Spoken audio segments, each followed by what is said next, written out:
After the 36 years of service to the Republican Party, that's what it used to be called. Now it's called the Death Party. But after 36, I think it's 36 years of service, when Specter said goodbye today, the best he could get was Mitch McConnell saying Specter was a threat to the country. Oh, Jesus. Well, I guess that's not a literal quote. McConnell, leader of a party that is now even smaller, suggested that Specter's defection endangered not just the party but the entire country. Oh, really?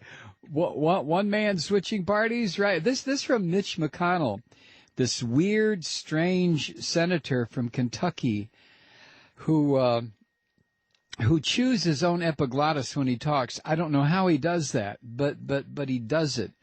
This guy is saying that,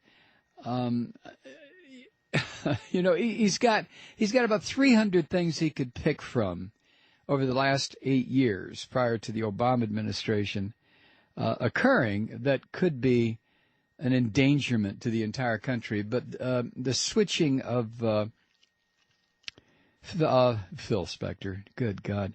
The switching of Arlen Specter from one party to another is not one of them, Mitch. Honest to God, you need to leave those horses alone. I swear to God you do.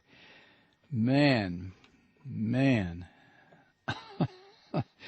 McConnell said, I think the threat to the country presented by this defection really relates to the issue of whether or not the United States of America, our people, want the majority to have whatever it wants without restraint, without a check or a balance. Isn't that what we've had for the past 8 years, for Christ's sake? Obviously, we're not happy that Senator Specter's decided to become a Democrat. If we're not successful in Minnesota, Democrats, at least on paper, will have 60 votes. Mitch, you have not been successful in Minnesota, you freak. You lost. It happens to be in the courts because the former senator from Minnesota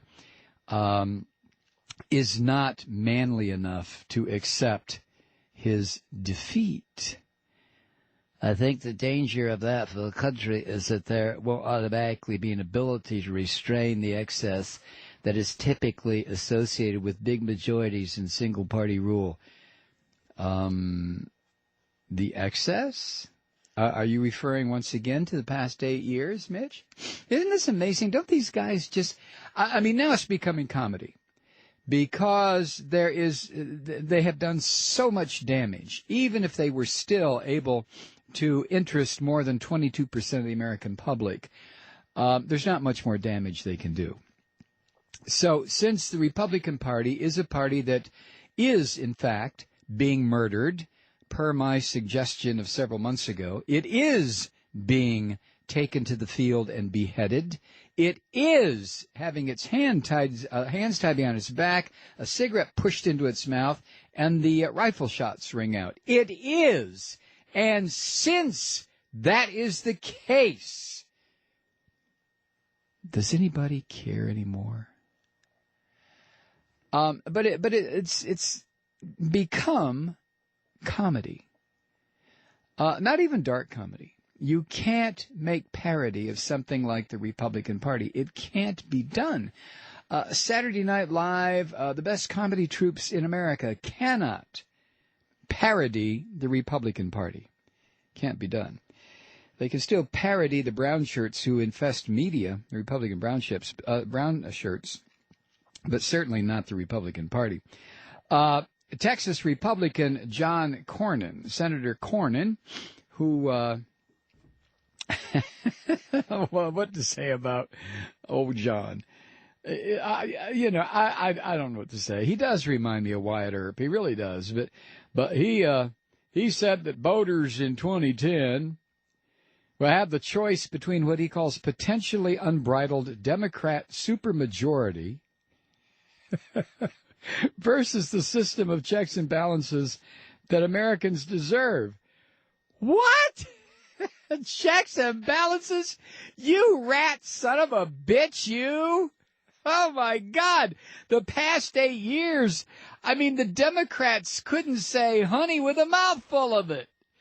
Oh, Lord have mercy. The Republicans said, as a matter of fact, the Republicans were so stinkingly unequipped to govern, they turned it all over to, what's his name, Dick Cheney and Karl Rove. And now Cornball is standing up there saying, a choice between potentially unbridled Democratic supermajority versus the system of checks and balances the Americans, have come to love and respect, Cornyn? Now, the National Republican Senatorial Committee said, good riddance to a man who has given them. See, this is the way Republicans are. This is what I've been talking about on this little tiny radio program for the past, 20 years? Republicans don't give a goddamn if you live or die. Not even people who have devoted 36 years of their lives to the Republican agenda. Republicans would step over their choking mothers if it meant they could come up with a tax cut later on in the day. They are swine. They're swine. But the National Republican Senatorial Committee said, good riddance. Instead of bashing poor old cancer in remission Arlen Specter for giving the Democrats what the Senate committee calls a blank check. They're discussing. Somebody told me that the pig man today on his program said, good riddance, and he ought to take John McCain with him. You slimy lard ass. As though people care what you say anymore. This is what the National Republican Senatorial Committee said. Today, Arlen Specter switched his party affiliation to the Democrat Party. What is the Democrat Party? Oh, that's right. That's their schoolyard bully boy way of saying Democratic Party. Democrat Party. I hope you will join me, this memo says, in saying good riddance. Wow.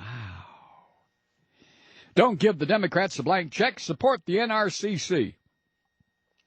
While today's party switch underscores how well Specter will fit in with his new Democrat colleagues, this act of political self-interest comes at a very serious cost. If Democrats succeed in stealing the election in Minnesota,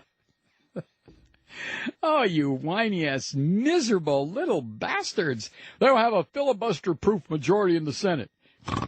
This would amount to a blank check for Democrats to continue spending trillions of your tax dollars with zero accountability. Goddamn Arlen Specter. This supposedly was a concern for Specter when last month he said, I'm staying a Republican because I think I have an important role to play there. The United States very desperately needs a two-party system. That's the basis of politics in America. I'm afraid we're becoming a one-party system. I think as a government matter, it's very important to have a check and balance. End quote. The memo, the good riddance memo, went on to say, but like his principles, I guess this no longer applies. Don't give Democrats a blank check. Support the NRCC. It says that, repeats that over and over and over again. It's like, look into my eyes. Don't give Democrats a blank check. Support the NRCC. Don't give Democrats a blank check. Subscribe to Malloy's podcast. Oh, my God. All right, we're going to have Specter in his own words when we come back. But isn't this so typically Republican? After all those years of service, screw you, Arlen.